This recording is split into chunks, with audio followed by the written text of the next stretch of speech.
You ask Tiger to calculate. This deals with finding the midpoint between 2 points.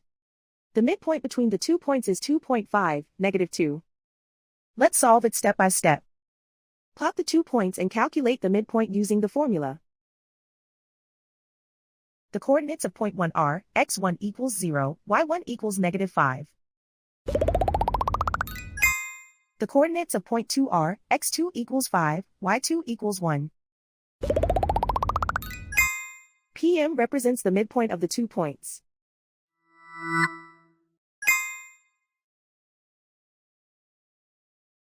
Use the x values in the midpoint formula to find the midpoints x.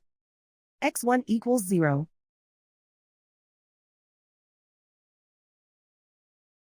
x2 equals 5.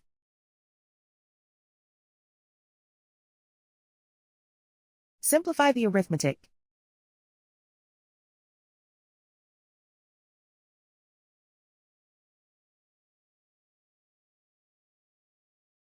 Use the y values in the midpoint formula to find the midpoints y.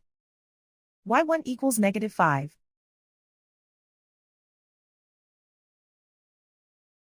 y2 equals 1.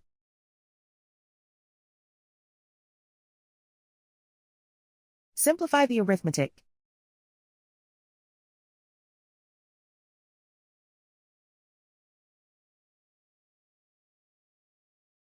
And so, the midpoint is 2.5, -2.